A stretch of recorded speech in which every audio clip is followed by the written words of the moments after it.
अस्सलाम वालेकुम viewers, welcome to Urdu pixels. उम्मीद करती हूँ कि आप सब लोग खैरियत से होंगे। आज की वीडियो में हम कुछ लेटेस्ट टेक्नोलॉजीज के बारे में जानेंगे, लेकिन उससे पहले उर्दू पिक्सेल्स के चैनल को सब्सक्राइब करें और साथ लगे बेल आइकॉन को भी प्रेस करें। Number 1, artificial intelligence. Artificial intelligence में हम एलेक्सा और सिरी जैसे रोबोट्स की बात करेंगे, जिन्हें हम देख नहीं सकते, सिर्फ सुन सकते हैं। ये रोबोट्स डाटा लेते हैं, इसे एनालाइज करते हैं और इससे सीखते हैं, और ये चीज इन्हें रोबोट बनाती है। इसी तरह ये और इंटेलिजेंट और एफिशिएंट हो जाते हैं। और सिर्फ यही नहीं, बल्कि वो रोबोट्स भी जो कि गूगल और फेसबुक पर ये डिसाइड करते हैं कि इन्हें हमें कौन सा एड स्क्रीन पर शो करवाना है और कौन सा नहीं, ये भी आर्टिफिशियल इंटेलिजेंस में आते हैं। इसके अलावा रोबोट्स हमें फाइनेंशियल रिपोर्ट्स तैयार करने में भी मदद देते हैं, बल्कि यही नहीं, सिर्फ हॉस्पिटल्स में वर्चुअल नर्सेज भी आर्टिफिशियल इंटेलिजेंस का हिस्सा है। Number 2, brain computer interface. सोचे कि अगर हम किसी ड्रोन या कंप्यूटर को उसके कीबोर्ड और माउस के बगैर सिर्फ इसके बारे में सोचकर अपने दिमाग से कंट्रोल करें तो ये कितना इंटरेस्टिंग होगा। या फिर हम म्यूजिक डायरेक्टली अपने ब्रेन से स्ट्रीम करें बजाय कि हम उठकर उसको प्ले करें, तो ये सोचना ही कितना दिलचस्प लगता है। खुशी की खबर ये है कि ये टेक्नोलॉजी भी डेवलपमेंट में है और बहुत जल्द लॉन्च होगी।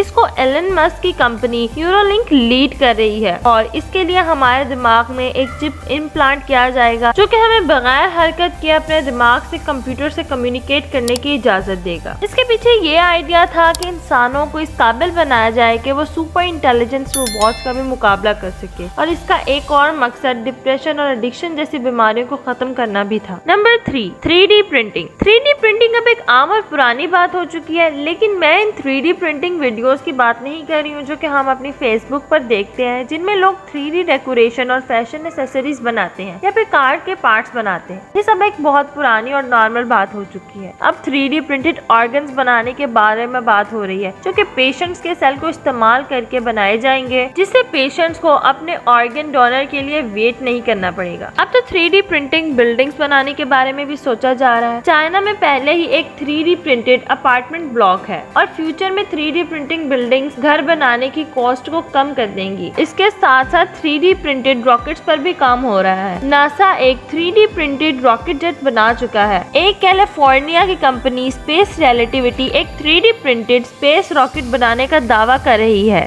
Number 4, living robots. ये रोबोट्स एक रियल लिविंग टिश्यू से बने हैं, और इसलिए इन्हें लिविंग रोबोट्स भी कहा जाता है। साइंटिस्ट ने फ्रॉग में से स्टेम सेल्स लिए और इनको डायमीटर और मिलीमीटर में ब्लॉक्स बनाने के लिए कंप्यूटर प्रोग्राम को इस्तेमाल किया। ये रोबोट्स लिविंग टिश्यू से बने हैं, लेकिन इन्हें एनिमल की कैटेगरीज में क्लासिफाई नहीं किया जाता। ये टाइनी प्रोग्रामेबल ऑर्गेनिजम्स हैं जो कि इंडिपेंडेंटली मूव करते हैं और ग्रुप में भी काम करते हैं। सिर्फ यही नहीं, बल्कि ये अपने जख्म भी खुद भर लेते हैं। Number 5, tactile virtual reality. Gamers के लिए ये एक इंटरेस्टिंग चीज है, क्योंकि जब वो गेम खेलते हैं तो अपने कंट्रोल पैनल से वो गेम को इस तरह से एंजॉय नहीं कर सकते हैं जिस तरह वो टेक्टाइल वर्चुअल रियलिटी को इस्तेमाल करके कर सकते हैं, क्योंकि टेक्टाइल को इस्तेमाल करके आप एक अलग ही दुनिया में होते हैं जो कि बिल्कुल हकीकत जैसी लगती है। इसमें आप अपने आप को बिल्कुल इसी गेमिंग सूट में देखते हैं, और इस गेमिंग सूट में सेंस ट्रांसमीटर मौजूद होते हैं जो कि आपको हकीकत का एहसास दिलाते हैं, क्योंकि जब आप गेम खेलते हैं तो आप सुन भी सकते हैं और इसको देख भी सकते हैं, लेकिन ये सब वर्चुअल वर्ल्ड होता है, इसमें कुछ भी हकीकत नहीं। और खुशी की बात यह है कि ये ऑलरेडी मार्केट में मौजूद है। इसको स्पोर्ट्स ट्रेनिंग और गेमिंग में भी इस्तेमाल किया जाता है। इस टेक्नोलॉजी को सर्जन्स को ट्रेनिंग देने के लिए भी टेस्ट किया गया है, ताकि वो कॉम्प्लिकेटेड सर्जरीज की प्रैक्टिस कर सके। ये टेक्नोलॉजी इन्हें एक बॉडी की मौजूदगी का एहसास दिलाती है जो वो बॉडी के टिश्यूज को काट रहे होते हैं या सी रहे होते हैं। इस टेक्नोलॉजी से इनकी ट्रेनिंग और रियलिस्टिक हो जाती है, जिससे वो अच्छे तरीके से एक सर्जरी अंजाम दे सकते हैं, और ये प्रोग्राम अभी डेवलपमेंट में है। नंबर 6,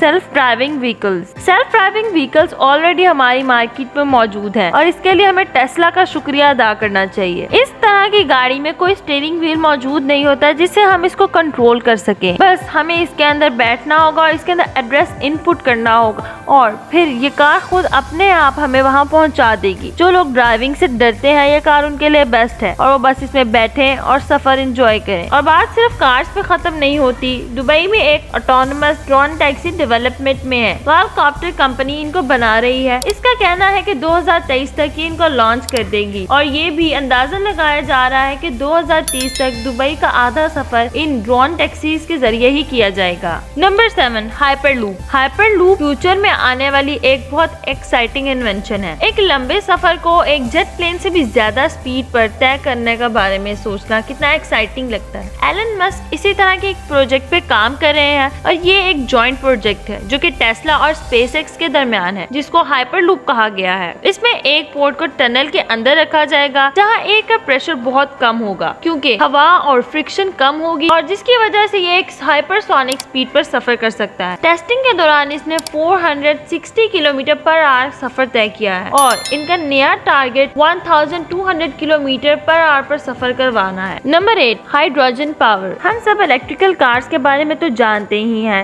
लेकिन एक और ऑप्शन है जिससे हम अपने एनवायरनमेंट को पोल्यूट होने से बचा सकते हैं और वो हाइड्रोजन पावर है। 2015 में टोयोटा ने एक कार बनाई थी जो कि हाइड्रोजन पर चलती थी और इसका नाम मिराई था, लेकिन 2019 के आखिर तक सिर्फ 10,000 कार ही बेच सके, जो कि बहुत कम था। हाइड्रोजन को लेकर काफी मसले थे। हाइड्रोजन एक अबंडेंट एलिमेंट है, लेकिन इसका प्योर फॉर्म में इस्तेमाल करना मुश्किल है, जो कि इसको एक्सपेंसिव बनाता है। और दूसरी बात ये कि हाइड्रोजन 1 माइल पर गैसोलीन से 4 गुना महंगी है। और हाइड्रोजन एक फ्लेमेबल गैस है जो कि बहुत खतरनाक है। गैसोलीन भी खतरनाक है और फ्लेमेबल है, लेकिन गैसोलीन को स्टोर करना हाइड्रोजन को स्टोर करने से ज्यादा मुश्किल और खतरनाक नहीं है। हाइड्रोजन पर चलने वाली गाड़ी को अगर गैसोलीन से चलने वाली गाड़ी से कंपेयर किया जाए तो ये से दुगनी महंगी है। रिसर्च अभी भी जारी है ताकि हाइड्रोजन को ज्यादा सेफ और अवेलेबल किया जाए और ऐसा हो सकता है कि हाइड्रोजन एक फ्यूचर पावर बन जाए। Number 9, energy storing bricks. Electricity को वायर्स के जरिए इस्तेमाल करने की बजाय हमें इसको अपनी घरों की ईंटों में स्टोर कर सकते हैं। जी, मैं उन्हीं ईंटों की बात कर रही हूँ जो कि हमारे घरों को बनाने के लिए इस्तेमाल की जाती हैं। इनको साइंटिस्ट ने मॉडिफाई किया और उन्हें पता चला कि इनके अंदर आयरन ऑक्साइड मौजूद है। ये वो केमिकल है जो कि इनको रेड कलर प्रोवाइड करता है और इन्हें रिचार्जेबल बनाता है। ये सूरज से मिली हुई हीट को एनर्जी में कन्वर्ट कर सकती हैं। इसका मतलब ये है कि हमें सोलर पैनल की जरूरत नहीं है। अब साइंस इसके बारे में स्टडी कर रही है और अर्ली स्टेज पर है। ये कंसेप्ट यूनिवर्सिटी ऑफ सेलियस एंड वाशिंगटन